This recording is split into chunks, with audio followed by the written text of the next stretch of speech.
It appeared that two men had taken up their stand under her windows, at night, and one of them had said: "What luck! We've dazzled them completely this time. So it's understood: we shall strike the blow to night." Mrs. Kesselbach thereupon went downstairs and discovered that the shutter in the pantry did not fasten, or, at least, that it could be opened from the outside. "At last," said Lupin, "it's the enemy himself who offers to give battle. That's a good thing. I'm tired of marching up and down under Malreich's windows. Is he there at this moment? No, he played me one of his tricks again in Paris, just as I was about to play him one of mine. But, first of all, listen to me, Doudeville. Go and collect 10 of our men and bring them to the Rue des Vignes. Look here, bring Marco and Jérôme, the messenger.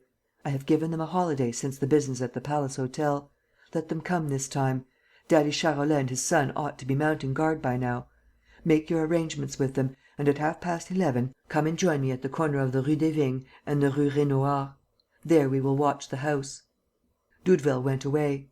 Lupin waited for an hour longer, until that quiet thoroughfare, the Rue Delaizement, was quite deserted, and then, seeing that Leon Massier did not return, he made up his mind and went up to the villa.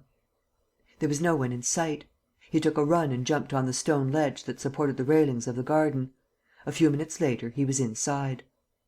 His plan was to force the door of the house and search the rooms in order to find the Emperor's letters which Malreich had stolen from Veldenz.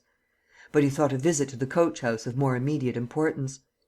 He was much surprised to see that it was open and, next, to find, by the light of his electric lantern, that it was absolutely empty and that there was no door in the back wall. He hunted about for a long time, but met with no more success. Outside, however, he saw a ladder standing against the coach house and obviously serving as a means of reaching a sort of loft contrived under the slate roof. The loft was blocked with old packing cases, trusses of straw and gardener's frames, or rather it seemed to be blocked, for he very soon discovered a gangway that took him to the wall. Here, he knocked up against a cucumber frame, which he tried to move. Failing to effect his purpose, he examined the frame more closely and found, first, that it was fixed to the wall, and, secondly, that one of the panes was missing. He passed his arm through and encountered space. He cast the bright light of the lantern through the aperture and saw a big shed, a coach house larger than that of the villa and filled with old ironwork and objects of every kind.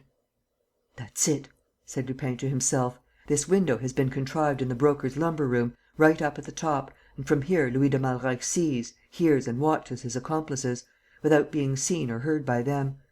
I now understand how it is that they do not know their leader." Having found out what he wanted, he put out his light and was on the point of leaving when a door opened opposite him, down below.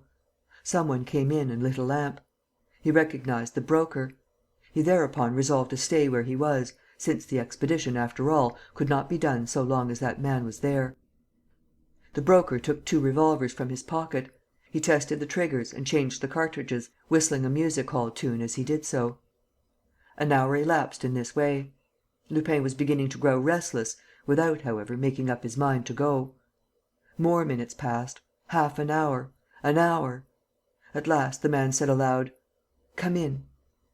One of the scoundrels slipped into the shed; and, one after the other, a third arrived and a fourth. "We are all here," said the Broker. "Dieudonne and Chubby will meet us down there. Come, we've no time to lose. Are you armed?" "To the teeth." "That's all right. It'll be hot work." "How do you know, Broker?" "I've seen the chief." "When I say that I've seen him, no. But he spoke to me." "Yes," said one of the men, "in the dark, at a street corner, as usual. Ah, Altenheim's ways were better than that. At least one knew what one was doing." "And don't you know?" retorted the Broker. "We're breaking in at the Kesselbach woman's." "And what about the 2 watchers, the 2 coves whom Lupin posted there?" "That's their lookout. There's 7 of us. They had better give us as little trouble as possible." "What about the Kesselbach?" "Gag her first, then bind her and bring her here. There, on that old sofa, and then wait for orders." "Is the job well paid?" "The Kesselbach's jewels, to begin with." "Yes, if it comes off. But I'm speaking of the certainty."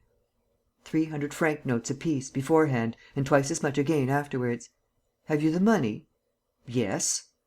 "That's all right. You can say what you like, but, as far as paying goes, there's no one to equal that bloke." And, in a voice so low that Lupin could hardly hear: "I say, Broker, if we're obliged to use the knife, is there a reward?" "The same as usual, 2,000. "If it's Lupin?" "3,000. Oh, if we could only get him!" One after the other, they left the lumber room. Lupin heard the Broker's parting words: "This is the plan of attack. We divide into 3 lots. A whistle; and every one runs forward." Lupin hurriedly left his hiding place, went down the ladder, ran round the house, without going in, and climbed back over the railings. "The Broker's right. It'll be hot work. Ah, it's my skin they're after! A reward for Lupin! The rascals!" He passed through the toll gate and jumped into a taxi. "Rue Raynouard." He stopped the cab at 200 yards from the Rue des Vignes and walked to the corner of the 2 streets. To his great surprise, Doudeville was not there. "That's funny," said Lupin. "It's past 12. This business looks suspicious to me." He waited 10 minutes, 20 minutes. At 12:30, nobody had arrived. Further delay was dangerous. After all, if Doudeville and his men were prevented from coming, Charolais, his son and he, Lupin, himself, were enough to repel the attack, without counting the assistance of the servants. He therefore went ahead. But he caught sight of 2 men who tried to hide in the shadow of a corner wall. "Hang it!" he said. "That's the vanguard of the gang, Dieudonne and Chubby. I've allowed myself to be outdistanced, like a fool." Here he lost more time. Should he go straight up to them, disable them and then climb into the house through the pantry window, which he knew to be unlocked?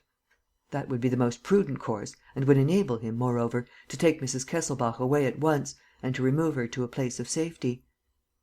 Yes, but it also meant the failure of his plan. It meant missing this glorious opportunity of trapping the whole gang, including Louis de Malreich himself, without doubt. Suddenly, a whistle sounded from somewhere on the other side of the house. Was it the rest of the gang, so soon? And was an offensive movement to be made from the garden? But, at the preconcerted signal, the 2 men climbed through the window and disappeared from view. Lupin scaled the balcony at a bound and jumped into the pantry. By the sound of their footsteps, he judged that the assailants had gone into the garden; and the sound was so distinct that he felt easy in his mind. Charolais and his son could not fail to hear the noise. He therefore went upstairs. Mrs. Kesselbach's bedroom was on the first landing. He walked in without knocking. A night light was burning in the room; and he saw Dolores, on a sofa, fainting. He ran up to her, lifted her and, in a voice of command, forcing her to answer: "Listen, Charolais, his son, where are they?" She stammered: "Why, what do you mean? They're gone, of course." "What, gone?" "You sent me word an hour ago. A telephone message." He picked up a piece of blue paper lying beside her and read: "Send the 2 watchers away at once and all my men. Tell them to meet me at the Grand Hotel. Have no fear." "Thunder! And you believed it? But your servants?" "Gone." He went up to the window. Outside, 3 men were coming from the other end of the garden. From the window in the next room, which looked out on the street, he saw 2 others, on the pavement. And he thought of Dieudonne, of Chubby, of Louis de Malreich above all, who must now be prowling around, invisible and formidable. "Hang it!" he muttered. "I half believe they've done me this time." Chapter 14.